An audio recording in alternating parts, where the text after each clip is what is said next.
Spider-Man, Spider-Man, friendly neighborhood Spider-Man. Hey! TFI బానిసలందరికీ స్వాగతం సుస్వాగతం. నేను మీ Appalaraju and welcome to our channel POV of Appalaraju. ఇందాకే స్పైడర్ మ్యాన్ కొత్త సినిమా అయిన బ్రాండ్ న్యూ డే సినిమా చూసి వస్తున్నాను. అండ్ ఈ సినిమా చూసిన తర్వాత నాకు ఎలా అనిపించిందంటే పర్లేదు ఒకసారి చూడొచ్చు అనిపించింది. ఈ సినిమాని లాస్ట్ స్పైడర్ మ్యాన్ మూవీస్ లాగా యాక్షన్ అండ్ అడ్వెంచర్ లాగా కాకుండా ఒక డ్రామా ఫిలిం లాగా తీశారు.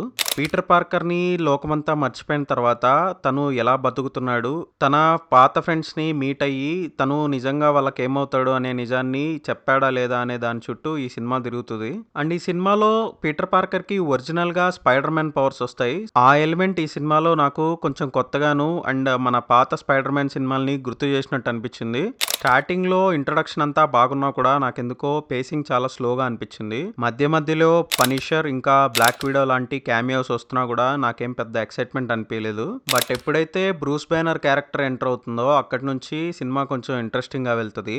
ఎప్పుడైతే హల్క్ తో ఫైట్ స్టార్ట్ అవుతుందో అక్కడి నుంచి నాకు సినిమా చాలా ఇంట్రెస్టింగ్ గా అనిపించింది. అండ్ అక్కడి నుంచి కూడా నాకు సినిమా మీద మంచి ఒపీనియన్ వచ్చింది. ఈ సినిమా ఓవరాల్ గా నాకు యావరేజ్ అనిపించడానికి మెయిన్ రీజన్ ఏంటంటే ఈ సినిమాలోని విలన్ క్యారెక్టర్ చాలా వీక్ గా ఉండటం. ఇందులో మెయిన్ విలన్ అండ్ తన సూపర్ పవర్ అనేది కొంచెం సర్ప్రైజే, బట్ స్టిల్ నాకైతే అదేం పెద్ద ఎక్సైటింగ్ గా అనిపించలేదు. నిజానికి అది విలన్ క్యారెక్టర్ అనకుండా మనం యాంటీ హీరో క్యారెక్టర్ అని చెప్పొచ్చు.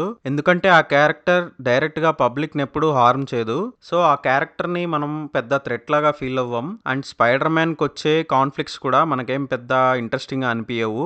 సో దానివల్ల అక్కడక్కడ మంచి ఎలివేషన్స్ ఇంకా యాక్షన్ బ్లాక్స్ ఉన్నా కూడా మనకు పాత సినిమాల్లో వచ్చినంత హై రాదు. అండ్ అక్కడక్కడ కొన్ని సీన్స్ నాకు చాలా ప్రిడిక్టబుల్ గా అనిపించాయి. సో అది కూడా కొంచెం బోరింగ్ గా అనిపించింది. బట్ నాకు ఈ సినిమాలో టామ్ హాలండ్ పర్ఫార్మెన్స్ చాలా బాగా నచ్చింది. స్పైడర్ మ్యాన్ ఇంకా పీటర్ పార్కర్ క్యారెక్టర్స్ రెండింటిని మంచిగా బ్యాలెన్స్ చేసి ఆ రెండు క్యారెక్టర్స్ ని కంప్లీట్ గా ఓన్ చేసుకున్నాడు అనిపించింది.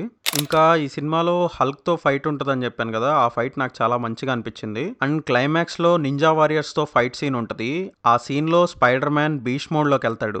ఆ సీన్ కి థియేటర్ మొత్తం విజిల్స్ ఇంకా అరుపులతో మోత మోగిపోయింది. సినిమా అంతా అయిపోయిన తర్వాత పోస్ట్ క్రెడిట్ సీన్ కోసం చాలా వెయిట్ చేసాం గానీ ఆ పోస్ట్ క్రెడిట్ సీన్ ఆ వెయిట్ కి అసలు వర్త్ అనిపించలేదు నాకు. ఆ పోస్ట్ క్రెడిట్ సీన్ చాలా చిన్నది, బట్ అందులో డీప్ మీనింగ్ ఉందని నేను అనుకుంటున్నాను. సో దాని గురించి ఒక సపరేట్ వీడియో చేస్తాను.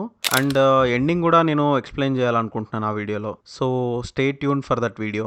సో ఓవరాల్గా నాకు ఈ సినిమా వన్ టైం వాచ్ అనిపించింది.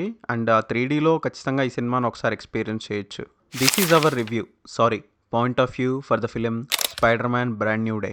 మా ఛానల్కి ఇంకా సబ్స్క్రైబ్ అవ్వకపోతే వెంటనే ఆ సబ్స్క్రైబ్ బటన్ నొక్కేయండి. This is Appalaraju signing off. Thank you.